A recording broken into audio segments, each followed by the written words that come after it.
Hello, I'm Tom. I'm a wellbeing coach at Isorropia. This video is on the topic of radical acceptance. It's a DBD technique developed to help us deal with life events or past experiences that we find distressing or painful.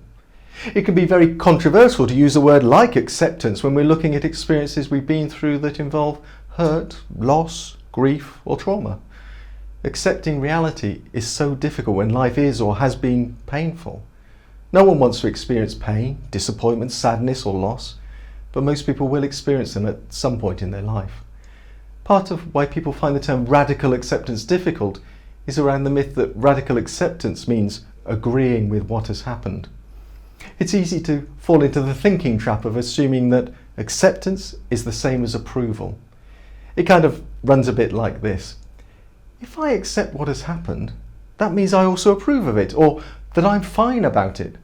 Therefore, I have absolved the person or people who've hurt me very deeply of any responsibility for their actions and choices. So you're expecting me to just resign myself to misery, pain and suffering? Radical acceptance doesn't mean any of these things. It simply means acknowledging reality. The difficulties we find by trying to fight reality only intensifies our emotional responses. Fighting reality in our minds can sound a bit like, I shouldn't have been treated like this. Or, that's so unfair. I didn't ask for this. These kind of thoughts. Almost as if that we think that by refusing to accept the truth, it will stop it from being true. Fighting reality can actually add to our experience of emotional distress. Acceptance doesn't mean simply giving up or waving a white flag. In contrast, by accepting reality, we consider if we'd like to change it. We can say, okay, this exists, this has happened or has happened. How do I want to handle it? Practicing acceptance can then become the gateway to moving towards problem solving. It's really hard, but we first have to accept that something is the way it is before we can try to change it. When we don't accept something, we're so busy fighting reality that we don't have the energy to put towards trying to change it or change how we are responding to it.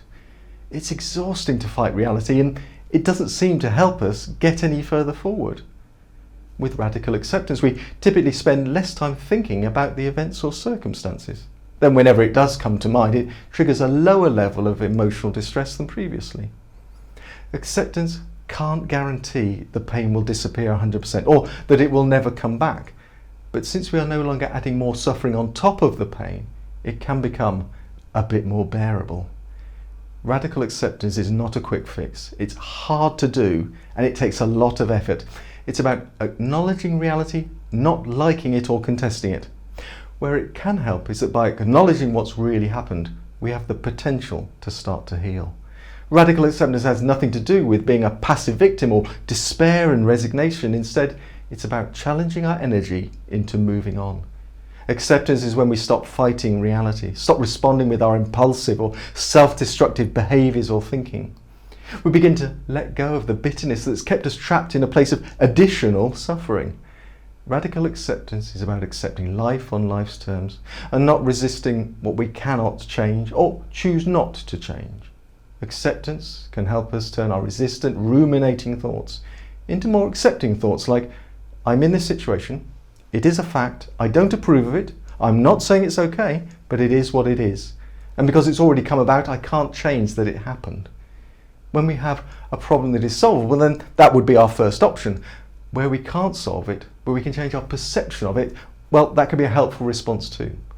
With difficulties where we can't either solve it or change our perception, then maybe radical acceptance has a role.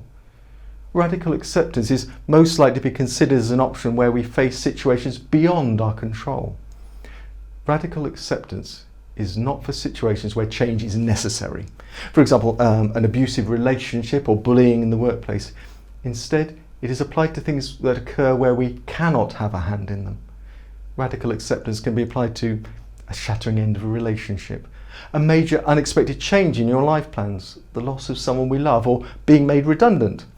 When facing these kind of experiences, it's unsurprising we go through feelings of perhaps anger, denial, pain, sadness, grieving.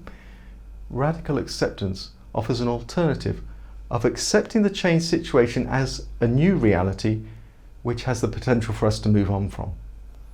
In summary, the aim of radical acceptance is to replace personal progression and growth where previously there was stagnation and a clinging to the past. Radical acceptance is about saying yes to life just as it is. See you again soon.